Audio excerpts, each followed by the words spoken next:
C'est juste incroyable ce qu'on a fait. On a écrit l'histoire avec le Paris Saint-Germain. C'est la première du club. Et franchement, il y a rien de plus beau de faire ça en tant que Titi. Depuis petit, je regarde les plus grands joueurs qui sont passés ici et ils l'ont pas fait. Et il y en a eu beaucoup. Le centre de formation du PSG a vu passer des centaines de talents, mais tous n'ont pas eu la même trajectoire. Ces dernières années, quelques jeunes Titi ont réussi à percer au sein de leur club de cœur, comme Presnel Kipembe, Warren Emery ou encore Seny Mayolu. Mais malheureusement, la majorité n'ont pas eu cette chance et beaucoup d'entre eux ont dû faire leurs armes ailleurs afin de faire décoller leur carrière. Yo la famille, c'est BR10, on se retrouve pour une toute nouvelle vidéo. Il y a déjà un an, je vous proposais 2 épisodes de ma série Que sont devenus les Titi du PSG. C'est des vidéos qui avaient cartonné, l'épisode 1 était même ma vidéo la plus vue pendant plusieurs mois, donc merci à tous, il y avait énormément de likes, énormément d'abonnements, donc je vous en remercie encore une fois, et donc je me suis dit qu'il était l'heure de faire un épisode 3 version 2025, on va reparler de joueurs qu'on avait déjà évoqués dans les 2 premiers épisodes, mais on va aussi en faire des nouveaux Titi qui se sont un peu perdus à l'étranger ou dans des clubs en France, vous allez voir ça. Alors ne faites pas comme moi, enfilez votre meilleur maillot du PSG, je vous souhaite un excellent visionnage, malheureusement moi j'ai pas pu les gars, il fait beaucoup trop chaud, je suis en sueur. Allez on est parti, let's go!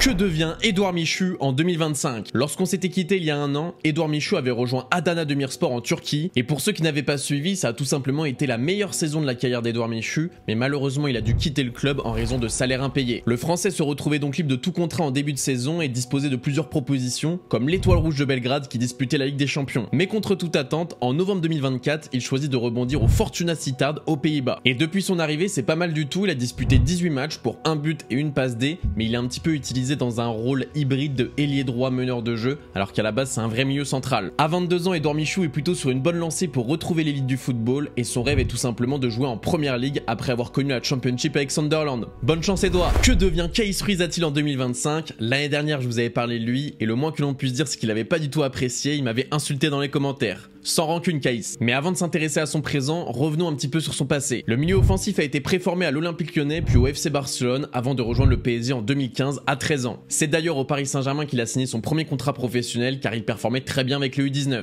Et cette montée en puissance n'était pas restée inaperçue pour le coach de l'époque, Thomas Tuchel. Le technicien allemand avait commencé à l'intégrer dans la rotation avec 7 apparitions en équipe première lors de la saison 2020-2021. Je cite, Kais lui c'est un joueur très technique avec une bonne intelligence de jeu. Mais malheureusement après l'arrivée de Mauricio Pochettino et à 1 an de la fin de son contrat, Kais Ruiz-Zatil décide de rejoindre le FC Barcelone, le club de son enfance. Et autant vous dire que ça s'est très mal passé avec seulement 11 petits matchs en réserve en Détroit espagnol et 0 match avec l'équipe première. Il avait ensuite essayé de rebondir à l'AG Auxerre, mais là aussi c'était une catastrophe avec un seul match lors de la saison 2022-2023. Le club avait donc décidé de le libérer de ses 2 années de contrat restantes. Forcément, après ces 2 échecs, c'était très compliqué pour Kais Ruiz-Zatil de retrouver un club. Il a donc passé 12 mois sans contrat et en plus de ça, il a traversé des moments difficiles, que ça soit familialement parlant ou amicalement. Une période vraiment dure pour lui. On se retrouve donc à l'été 2024 où Kais Ruiz-Zatil trouve enfin un nouveau club en D2 belge en la personne de Franks Borains. Cette saison, il a disputé 20 matchs, marqué 4 buts et délivré 4 passes décisives en Challenger Pro League. À 23 ans, Kais Ruiz-Zatil est enfin titulaire dans une équipe, certes c'est de la D2 belge, mais il gagne sa vie en jouant au football et ça c'est déjà pas mal. Sans rancune Kais et à l'année prochaine. La famille, avant de passer au prochain joueur, laissez-moi vous parler du sponsor de cette vidéo, Classic Football Shirt. Alors qu'est-ce que c'est Classic Football Shirt? C'est tout simplement un site internet qui vous permet d'acheter des maillots rétro ou même des maillots actuels si vous voulez. Ils m'ont envoyé des maillots et on va les découvrir ensemble. Grâce au lien qui est dans la description les amis, vous avez moins 10% sur vos commandes, donc n'hésitez pas à cliquer sur le lien. Un grand merci à Classic Football Shirt et rendez-vous dans la description pour obtenir vos moins 10%. Ça se présente comme ça les amis, donc un petit message. Et là du coup, il y a les maillots. Oh, on m'a même offert une casquette. Classic Football Shirt, très sympa. Un maillot. Ouh là là là là là là là. Ouh, il est très stylé. Hein. Ouh là là les amis, il est très stylé ce maillot. Maillot du Real Madrid. Moi je fais bien du L, vous voyez là. J'ai aucun maillot du Real, bah ce sera le premier. Je suis très content. Et oui les amis, le maillot du PSG, incroyable. Je l'ai pas du tout celui-là. Je précise bien que les maillots c'est des vrais. Hein. Magnifique. J'aime beaucoup, merci beaucoup, on va les essayer juste après. Et le dernier maillot, incroyable les gars, je pense que c'est très aigué derrière.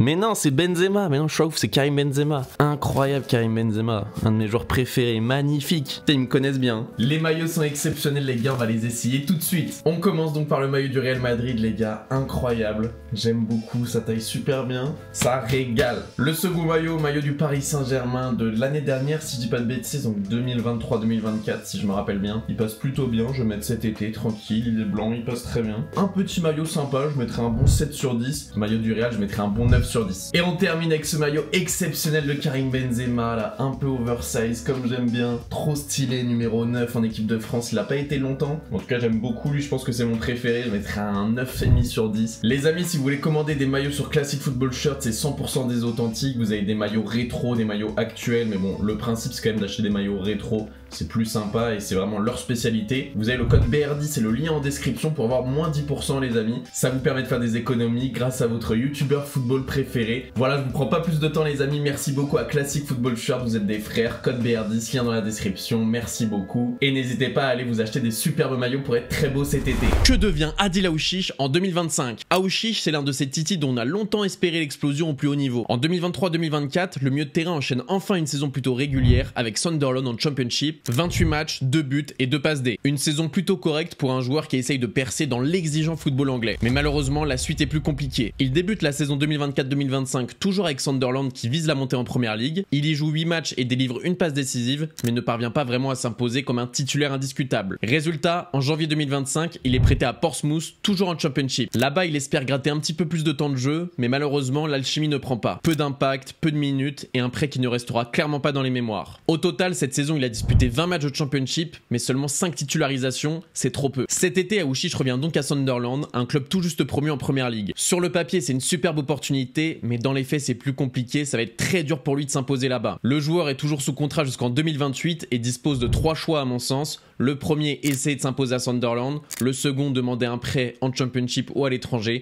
Et le troisième, demander un transfert définitif. À bientôt 23 ans, Adil Aouchiche arrive vraiment à un carrefour stratégique de sa carrière et on lui souhaite tous bonne chance. Que devient Lorenzo Calegari en 2025, celui qu'on appelait le nouveau Marco Verratti? Que de bons souvenirs. Lorenzo Calegari, si vous suivez le PSG depuis quelques années, ce nom vous dit forcément quelque chose. Milieu relayeur élégant, formation maison, il avait crevé l'écran lors des matchs de pré-saison à 18 ans, au point d'être comparé avec le meilleur milieu de terrain de la planète. Rien que ça. Tout semblait réuni pour une belle ascension, et pourtant. En 2018, il quitte Paris après un seul match en pro, direction le Genoa en Serie A. Mais en Italie, ça ne décolle pas. Aucune apparition, des prêts en Détroit italienne, des passages à Avranches et Chambly sans jamais réussir à s'installer. À 24 ans, Lorenzo Calegari se retrouvait même sans club et beaucoup pensaient qu'il allait arrêter le football. Mais lui n'a jamais abandonné et en 2023, il tente un pari inattendu. Et oui les amis, il signe au Wanderers FC en Canadian Premier League et là tout change pour lui. Calegari s'impose immédiatement comme un cadre de l'équipe et en 2024, il dispute 25 matchs, délivre 3 passes décisives et participe activement à la 3e place de son club en championnat. J'imagine que pour la plupart, vous êtes comme moi, vous avez du mal à jauger le niveau de la Canadian Premier League. Sachez qu'en France ça ressemble un petit peu à la N3, il y a des équipes qui ont le niveau R1, d'autres équipes qui ont le niveau N2, mais ça reste assez proche du niveau N3. En janvier 2025, le club lui offre une prolongation jusqu'en décembre 2026, preuve de sa régularité et de son rôle essentiel dans l'équipe. Et cette saison, comment ça se passe pour lui? Il est tout simplement titulaire à tous les matchs, c'est tout simplement le joueur le plus important de l'effectif. Aujourd'hui, à 26 ans, Lorenzo Calegari ne joue peut-être pas en Serie A ou en Ligue 1, mais il a quand même une très belle vie, il est footballeur au Canada. Et d'ailleurs, je vous recommande vraiment le documentaire de 2 nuits avec lui, c'est vraiment exceptionnel. Bonne chance pour la suite, Lorenzo. Que devient Claudio Gomez en 2025, le titi du PSG qu'on comparait à N'Golo Kanté? Claudio Gomez, c'est un joueur sur qui les attentes étaient immenses. Et ça, dès le plus jeune âge. Formé au PSG, il ne signe pourtant pas son premier contrat pro dans son club formateur, mais bien à Manchester City en 2018. Un choix vraiment ambitieux, peut-être un peu trop, parce qu'avec les Sky Blues, il disputera seulement un match en Community Shield. Le rêve anglais se transforme rapidement en cauchemar. Après plusieurs prêts plus ou moins réussis, notamment au PSV Eindhoven et à Barnsley, il finit par quitter City et c'est finalement en Italie que Claudio va trouver un vrai point d'ancrage. En 2023, il signe à Palerme en Série B et c'est peut-être la meilleure décision de sa carrière. Depuis, il enchaîne les bonnes performances. Lors de la saison 2024-2025, il dispute 32 matchs, inscrit 2 buts et devient un joueur clé du milieu de terrain sicilien. Palerme échoue en barrage pour monter en Serie A, mais lui a clairement marqué les esprits. Le club lui témoigne d'ailleurs de sa confiance en le prolongeant jusqu'en 2027 et plusieurs clubs de Serie A commencent à le suivre de très près. On parle notamment de l'AC Milan ou encore de l'Atalanta. C'est très fort. Et son succès s'explique par un profil atypique, une sentinelle propre, technique, avec une énorme activité, tout ce qu'on aime dans un championnat aussi exigeant tactiquement. Claudio Gomez aussi, qui était considéré comme un crack à l'époque. C'est toujours un crack. J'ai confiance en mon Claudio. Ah ouais? Ouais, faut pas lui enlever son statut de crack. À 24 ans, après un gros échec à Manchester City, Claudio Gomez revient vraiment dans le jeu et va peut-être accéder à la Serie A cet été. En tout cas, c'est tout ce qu'on lui souhaite. Bonne chance Claudio. Que devient Yacine Adli en 2025? L'an dernier, je vous avais déjà parlé de lui parce qu'il avait remporté le Titi d'Or 2017, mais là, sa carrière a pris un tout nouveau tournant et il mérite donc d'apparaître dans cet épisode 3. Petit retour dans le passé. Adli signe au PSG en 2015 un contrat de préformation de 2 ans, puis à l'issue de ces 2 années où le milieu offensif est rapidement repéré pour son intelligence de jeu et sa qualité technique, il signe un contrat aspirant de 3 ans avant de signer son premier contrat pro avec le PSG. En 2018, il joue son premier match professionnel avec Paris, mais la concurrence au milieu était tellement rude à l'époque qu'il décide de partir à Bordeaux en janvier 2019. Et oui, à l'époque, les Girondins jouaient encore en Ligue 1. Après 2 bonnes saisons en Gironde, en 2021, l'AC Milan flaire le bon coup et le recrute pour 10 millions d'euros, mais Yacine reste prêté à Bordeaux jusqu'à l'été suivant. Peu utilisé sous Pioli, Yacine Adli sur le banc et n'apparaît que 6 fois en championnat. Mais il rebondit lors de la saison 2023-2024 avec 24 matchs de Serie A, un but, 2 passes décisives et un nouveau rôle pour lui, celui de numéro 6. Et le moins que l'on puisse dire, c'est qu'il est excellent. Il réalise des grosses prestations contre Naples, la Lazio, l'Inter, la Juventus, bref, ça devient un des meilleurs milieux de terrain de Serie A. Malheureusement, avec l'instabilité qui règne à l'AC Milan, à l'été 2024, pour chercher du temps de jeu régulier et un vrai projet,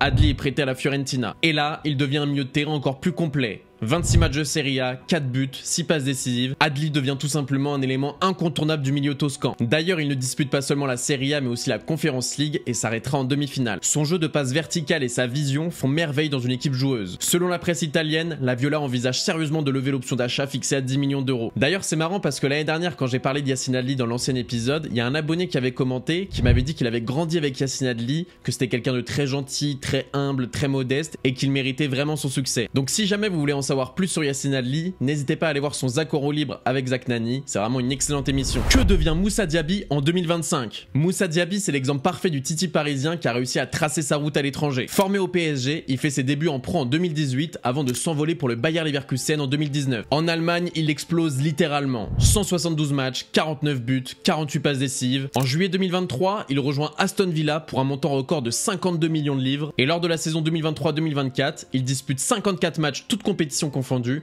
inscrit 10 buts et délivre 9 passes décisives. Mais l'histoire prend un tournant inattendu à l'été 2024 lorsque Al Ittihad, club d'Arabie Saoudite, le recrute pour 60 millions d'euros. Diaby, à peine âgé de 25 ans, signe un contrat de 5 ans et rejoint une équipe où évolue déjà Karim Benzema et N'Golo Kanté sous la houlette de Laurent Blanc. Je pense qu'on est tous d'accord, c'était un choix catastrophique de Moussa Diaby, mais bon, il est sûrement allé pour le projet sportif. Plus sérieusement, c'est vraiment dommage parce qu'il commençait à être appelé en équipe de France, il avait déjà 11 sélections avec 0 but. Et en parlant du projet sportif, le joueur est passé d'un salaire de 8 millions annuels à 15 millions sur 5 ans, c'est-à-dire 75 millions d'euros au total. Ah oui, on juge les gars, mais est-ce qu'on n'aurait pas fait la même chose? Finalement, en Arabie Saoudite, il se plaît plutôt bien. 24 matchs de championnat, 5 buts et 14 passes décisives, ce qui le rend tout simplement décisif un peu moins d'une fois par match. Vous l'aurez compris, Moussa Diaby devient rapidement un élément clé de l'attaque d'Al Ittihad, apportant sa vitesse et sa qualité de centre. À seulement 25 ans, Moussa Diaby a déjà connu la Ligue 1, la Bundesliga, la Première Ligue, la Saudi Pro League, mais je pense qu'on est tous d'accord pour dire qu'on aurait bien aimé le voir un petit peu plus longtemps en Europe. Que devient El Shaddai Bichabou en 2025? El Shaddai, c'est l'histoire d'un géant formé au PSG.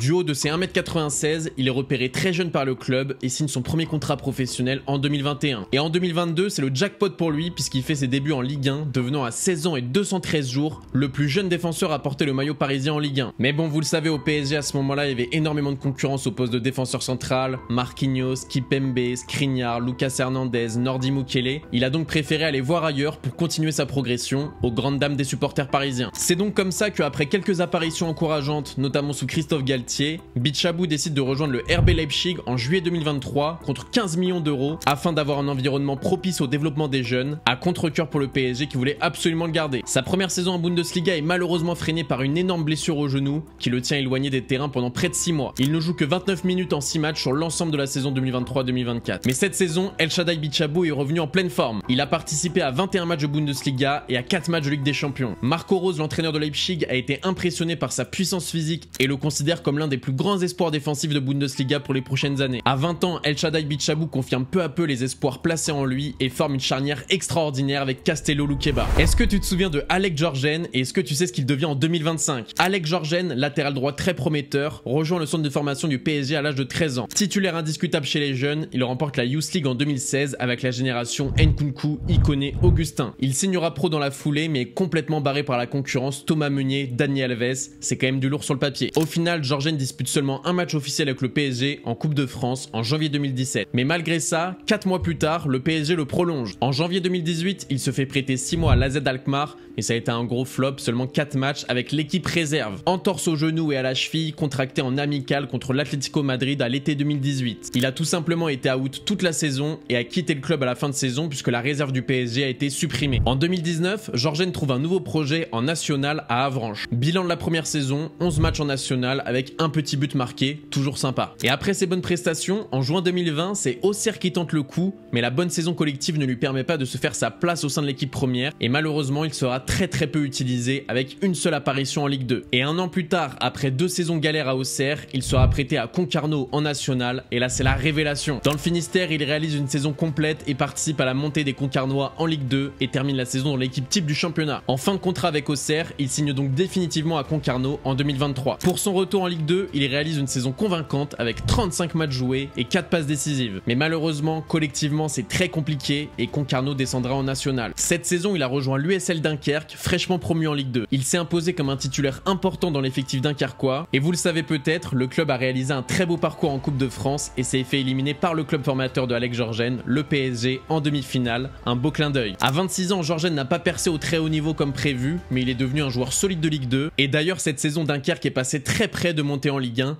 Peut-être l'année prochaine. Est-ce que tu te souviens de Antoine Berned et est-ce que tu sais ce qu'il devient en 2025? Antoine Berned, milieu de terrain élégant et formé au PSG, fait ses débuts en pro lors de la saison 2017-2018 sous Unai Emery. Mais lui aussi est bloqué par la concurrence, Rabiot, Verratti, Mota, il ne dispute que 5 matchs avec les pros. C'est pour ça qu'à l'hiver 2019, à 19 ans, il rejoint le RB Salzbourg, club réputé pour développer les jeunes. L'indemnité de transfert est inexistante et le PSG se contente de toucher 20% sur un éventuel prochain transfert. En Autriche, il vit des débuts encourageants, mais sa progression est freinée par une grave fracture du tibia en septembre 2019 qui l'a éloigné des terrains pendant 8 mois. Il revient en 2020 mais perd sa place dans la rotation et doit se contenter des bouts de match. Lors de son passage, il joue finalement 66 matchs et marque un seul petit but. Pas mal pour un milieu de terrain. En janvier 2023, il est prêté au FC Lausanne Sport en Suisse où il retrouve du rythme. Après avoir disputé 17 matchs et marqué un but, le club lève son option d'achat à l'été 2023. Avec Lausanne, lors de la saison 2023-2024, il dispute 37 matchs, inscrit un but et délivre 4 passes décisives en Super League. La saison suivante, à l'hiver 2025, un nouveau défi lui tend les bras, il est prêté à l'Hellas Vérone en Serie A. Il y jouera 14 matchs et inscrira un but magnifique contre la Fiorentina après être entré à la 71e minute. C'était donc officiellement son premier but dans le top 5 européen.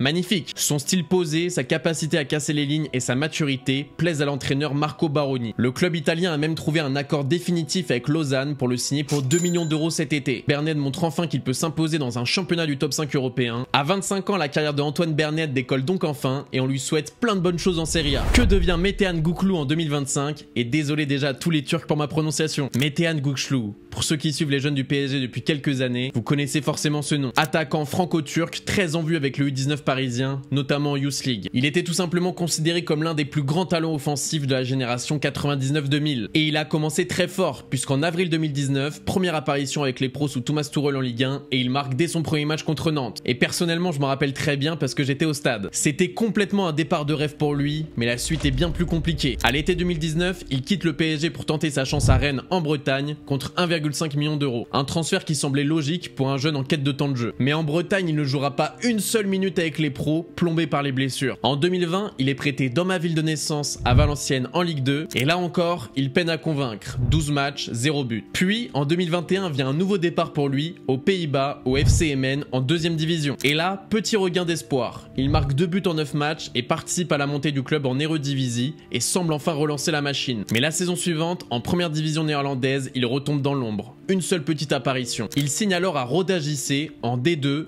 où il joue 18 matchs, marque un but et délivre 2 passes décisives. Le club monte en Eredivisie, mais il ne compte pas sur lui. C'est pour cela qu'à l'été 2024, il revient en France, à Villefranche, en National 1, avec l'espoir de se relancer. Mais cette saison 2024-2025 est une nouvelle déception. 2 petites apparitions seulement. À 25 ans, Metehan Gökçlu semble totalement avoir quitté les radars. Malgré un potentiel indéniable, malgré un départ en fanfare du PSG, il n'a jamais réussi à confirmer. Son contrat à Villefranche se termine termine cet été et ça semble vraiment compliqué pour lui de retrouver un projet en National 1, mais on croise les doigts pour lui. Bonne chance frérot. Que devient Loïc Mbesso en 2025, l'ancien rock du centre de formation du PSG? Loïc Mbesso, c'est l'image même du capitaine modèle de la formation du PSG. Solide défenseur central, capitaine des U19, champion de France en 2019. Sur le papier, il avait tout pour faire son trou chez les pros. D'ailleurs, il signera son premier contrat pro à Paris et débute en Ligue 1 à 17 ans en mai 2019 face à Angers sous les ordres de Thomas Tuchel. Mais malgré une réputation solide en Youth League et des prestations intéressantes, le PSG ne lui accorde pas vraiment sa place dans la rotation. Il était encore un peu trop juste. Il décide alors de tenter l'aventure à l'étranger en signant à Nottingham Forest à l'été 2020 pour 5 millions d'euros. Et c'est important de noter qu'à l'époque, le club était encore en Championship. Sa première saison est moyenne, 7 apparitions, quelques bonnes séquences, mais l'instabilité permanente à Forest avec des entraîneurs qui changent toutes les 2 semaines et un effectif XXL ne l'aide vraiment pas à s'imposer. Et la saison suivante, ça a été un énorme cauchemar. 2 matchs et une énorme blessure qui l'a tenu éloigné des terrains toute la saison. En 2022-2023, il tente de retrouver du rythme, 6 matchs avec les U21, puis un prêt à Guingamp en Ligue 2 où il dispute 14 matchs. Ses qualités athlétiques sont bien revenues, mais ça ne suffit pas à convaincre Nottingham Forest qui est désormais en première ligue. C'est pour cette raison qu'en 2023-2024, il part aux Pays-Bas à Almere City en prêt. Et là, enfin une saison sans blessure, 20 matchs joués et des bases solides posées. À l'été 2024, il décide de se relancer définitivement et signe libre au Berkhost VA en Belgique avec son pote Colin Dagba. Et bonne nouvelle, en cette saison 2024-2025, il réalise sa première saison pro complète avec 31 matchs et un but marqué. Mais voilà, nouvelle épreuve pour lui, son club coule totalement et finit dernier du championnat et descend donc en 2e division belge. À 23 ans, Loïc Mbesso a retrouvé du rythme, de la constance et le plaisir de jouer au football. On lui souhaite désormais de trouver un club à sa hauteur. Bonne chance Loïc. Que devient Ilyes Ousni en 2025? Ilyes Ousni, c'était le joyau brut du centre de formation du PSG. Un vrai crack. En U19, il était tout simplement trop fort. 32 buts en 29 matchs lors de la saison 2022-2023. À cette époque, la hype était vraiment réelle. Il signe donc logiquement son premier contrat pro en décembre 2022 et fait ses débuts en Coupe de France contre Châteauroux et gratte même quelques minutes en Ligue 1. Mais alors qu'on s'attendait tous à le voir partir en prêt à Reims, à Lorient, à Strasbourg, lui décide de partir au Qatar. Oui les mecs, au Qatar. Il est fou. Direction Al Saad où il se retrouve dans un effectif déjà bien garni et en plus de ça, il se fera une très grosse blessure. Résultat, 6 matchs, 1 but et énormément de serrage de banc. Un prêt vraiment pas concluant. Même pas un petit clip TikTok à se mettre sous la dent. Ouais, c'est nul, c'est pas bien. Heureusement, à l'été 2024, retour à la maison, prêt au Havre, en Ligue 1 cette fois. En Normandie, il a vraiment le rôle de super sub et dispute 12 matchs sur la première partie de saison. Mais là encore, un seul but marqué et son dernier match remonte au 23 février. Une fin de saison vraiment très compliquée pour lui. Aujourd'hui, Ousni est donc de retour au PSG, mais entre nous, il a aucune chance d'y rester. À 20 ans, il est encore jeune, peut encore espérer percer en Ligue 1, mais c'est vrai que cette saison avec 13 matchs, 0 but, 0 passe D, ça le met pas vraiment en valeur. Bonne chance pour la suite Ilyes. Que devient Sébastien Cibois, l'ancien gardien du PSG, qui est plus connu pour être le gardien de la chaîne YouTube Today It's Football. Mais faut s'en rappeler, avant d'être un gardien qualifié de gardien YouTube, c'était un des meilleurs gardiens de toute l'île de France. Sauf que voilà, quand t'es gardien au PSG que devant toi t'as Areola ou Buffon, bah les arrêts tu les fais surtout à l'entraînement. 0 match en pro à Paris et une résiliation de contrat en 2019 pour rebondir à Brest, où il était d'ailleurs gardien numéro 2 derrière Gauthier Larsonneur. Il a quand même disputé 3 matchs de Ligue 1, c'est pas mal. En 2022, il tente de franchir un cap et signe à Rodez en Ligue 2 avec l'objectif clair, devenir numéro 1. Spoiler, ça s'est pas passé comme prévu. Bloqué par Lionel Mpacienzo, il ne parviendra jamais à s'imposer et en 3 saisons, il disputera seulement 30 matchs, sans vraiment marquer les esprits. Et à l'hiver 2025, c'est la goutte de trop, Rodez fait venir en prêt Moridio. Résultat, Sébastien Cibois passe numéro 3 dans la hiérarchie. Ça c'est dur. À 27 ans, Sébastien Cibois reste un gardien solide, sérieux à l'entraînement, bon mec dans le vestiaire, mais qui n'a jamais vraiment percé dans le monde pro. Alors oui, on est d'accord, gardien de but c'est un poste atypique où tu peux percer même à 30 ans, mais là on va pas se mentir, à 27 ça commence vraiment à être très tendu pour lui. Sébastien Cibois arrive donc en fin de contrat cet été et on lui souhaite de trouver un bon club de pourquoi pas National ou Ligue 2 où il pourrait être titulaire. Bonne chance Sébastien. Voilà la famille, on a fait le tour pour cet épisode 3, j'espère que vous avez passé un bon moment. On aurait pu parler de d'autres joueurs comme Clément Chantôme, Joël Maurice, Tanguy Kouassi, mais si vous voulez on pourra peut-être faire un épisode 4, n'hésitez pas à me le dire dans les commentaires, n'hésitez pas à exploser les likes et les abonnements pour qu'il y ait un épisode 4, ça soutient énormément le travail. N'hésitez pas à venir me suivre sur les réseaux sociaux également, TikTok, Instagram, Twitter, tout est dans la description. C'était BR10, bonne matinée, bonne journée, bonne soirée, bonne nuit, je vous kiffe, peace.